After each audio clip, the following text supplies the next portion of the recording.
Hello. In this video, I'd like to confer about the cooperative principle. This principle is quite famous in linguistics, especially in pragmatics. It also has a great utility in discourse analysis, and I hope by watching this video, you'll understand how this cooperative principle is useful to discourse analysis. What is the cooperative principle? It's actually a principle proposed by Paul Grice. Paul Grice is a British philosopher, and he started off by mentioning this idea about cooperative principle. So let me quote his idea. According to Grice, people who are involved in a conversation will have to make their contribution such as is required at the stage at which it occurs by the accepted purpose or direction of the talk exchange in which they are engaged. And by this, it means that they have to have a sense of cooperativeness when they're having a conversation.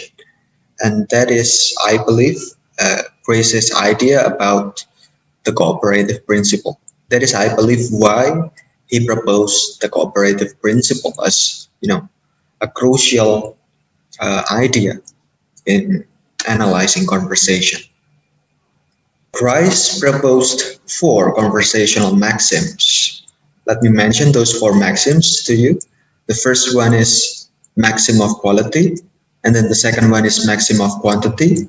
The third one is maxim of relation or relevance, and the last one is the maxim of manner. According to Grice, in order for a conversation to take place effectively, they're going to have to comply with all those 4 maxims. So let's talk about the first maxim, and that is maxim of quality.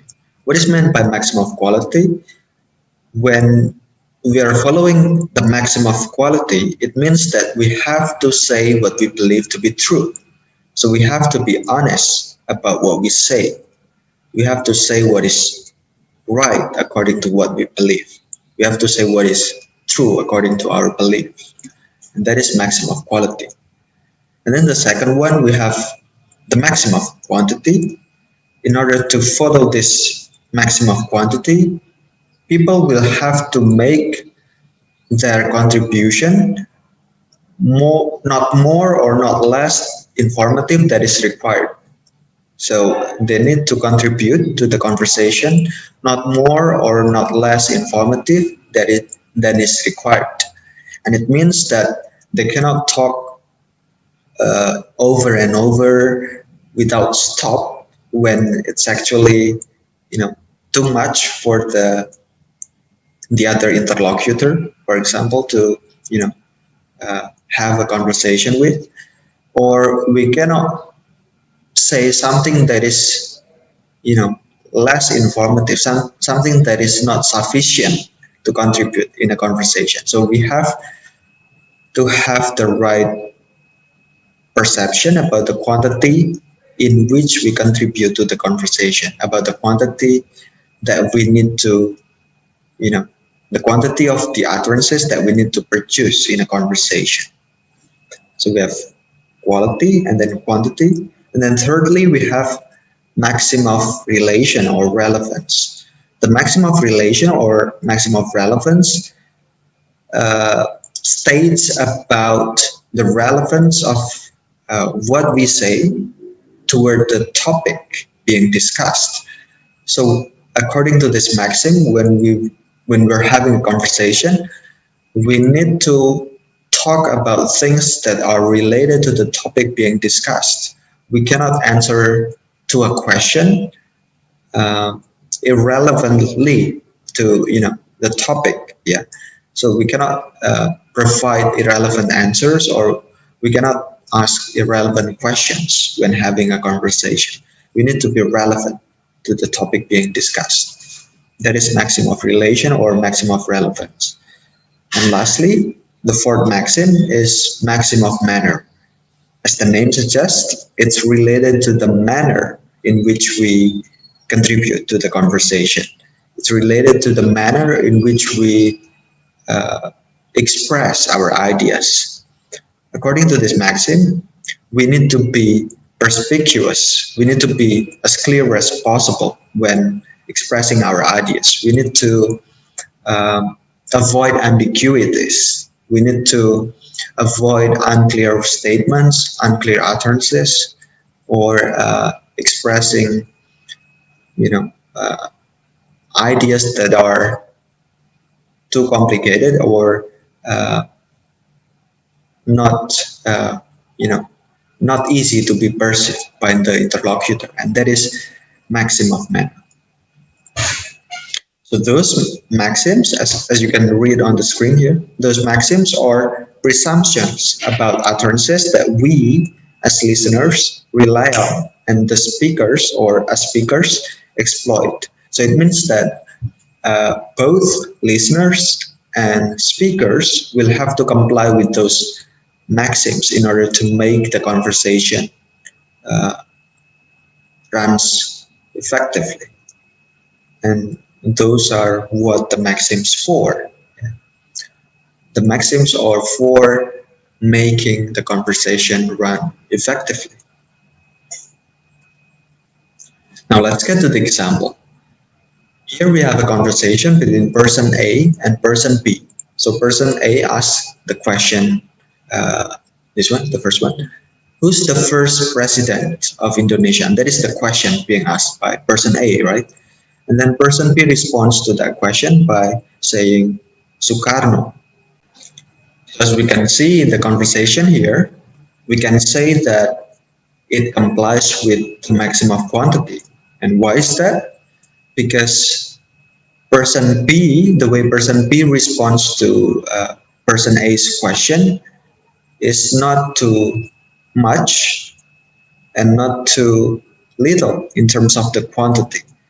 So the way person B responds to person A is adequate in terms of the length of the utterance. Yeah? Not too much, not too little. We can also say that the conversation complies with the maximum of quality, because in terms of the truthfulness of person B's response, we can say that it's correct, it's true, right? So the first president of Indonesia, as all of us know, is Sukarno, right? So Sukarno was the first president of Indonesia.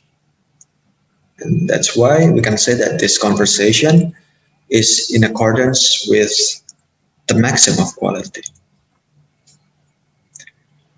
And then number 3, we have the maximum of relation or relevance. We can also say that the conversation is in accordance with the maximum of relation or relevance, because person B's response is quite relevant to the topic being asked, right? So person A asked about the first president of Indonesia, and then person B's response is related to the topic, right? The person B's response is straightforward in terms of the relevance. Yeah, it's related to the topic. And lastly, we have the maximum of manner. We can say that the conversation also complies with the maximum of manner because the way person B responds to person A is quite clear in terms of his or her manner, right?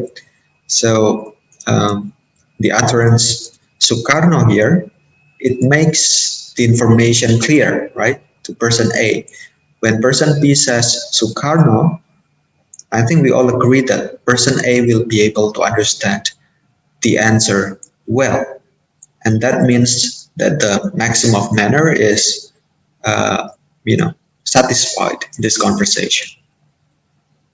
So that's all that I need to talk about in this video. I hope that you can understand what is meant by the cooperative principles and also the conversational maxims according to Paul Grice.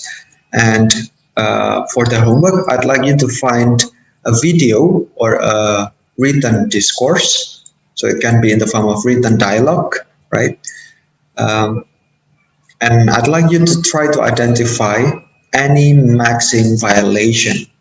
And by violation, I mean you need to find conversations that do not follow one, two, or some of those four maxims. And then I'd like you to also mention the link to the discourse, to the, to your selected discourse. So if it is a video, I'd like you to mention the link to the video. If it is a written conversation or written dialogue, I'd like you to mention the link where you find that written dialogue. And then when you think that the conversation does not follow those four maxims, please explain why the conversation doesn't follow one, two, or some of those maxims. Try to identify the reasons why it doesn't follow some of those maxims. That's the homework that you're going to need to do, and we're going to discuss your homework next week. And if you have any question, feel free to write a comment here in the comment section.